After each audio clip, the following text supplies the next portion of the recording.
జీవితం కోల్పోయిన యువకుడు.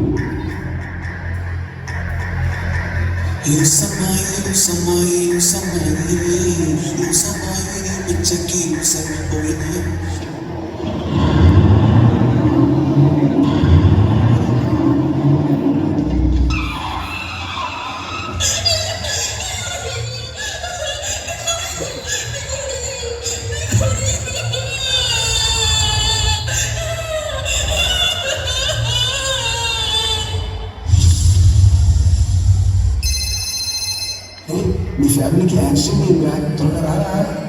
అంత దూరం ఎందుకు వెళ్ళను? చూడడానికి కదా. వీడియో కాల్ చేయి.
డార్క్ సర్కిల్స్ చూడు, ఎర్రగా నిద్ర సరిపోని ఆ కళ్ళని చూడు, అసలు కళ్ళే లేని నీ ముఖాన్ని చూడు, చేతులారా నీ జీవితాన్ని నాశనం చేసుకుంటున్నా నీ ఒకటితో చెప్పు, నువ్వు ఫోన్ని వాడుతున్నావా లేక ఫోన్ నిన్ను వాడుతున్నావా? నువ్వు సోషల్ మీడియాని వాడుతున్నావా లేక సోషల్ మీడియానే నిన్ను వాడుతున్నా? ఫోన్లో నోటిఫికేషన్ రాని కట్టు బానిసల ఫోన్ని చూస్తున్నావే. నీ జీవితం నీ సమయం నాశనం చేస్తున్నావు. నీకు అర్థమవుతుంది? నీ విలువైన టైంని నీ కోసం యూజ్ చేయాల్సిన టైంని ఇన్స్టాగ్రామ్ అంటూ ఫేస్బుక్ అంటూ వాళ్ళ కోసం యూజ్ చేస్తున్నారు. నీకు అర్థమవుతుందా?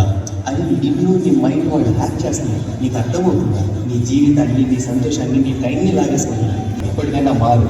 డిజిటల్ డీటాక్స్ అని యూట్యూబ్లో సెర్చ్ చేయి. ఇవాళ నువ్వు డిజిటల్ డీటాక్స్ ఛాలెంజ్ తీసుకుంటున్నావు. మారి నిన్ను నువ్వు గెలుస్తున్నావు. మొబైల్ ఫోన్స్ పిల్లలు వాడడం వల్ల జ్ఞాపక శక్తి తగ్గుతుంది.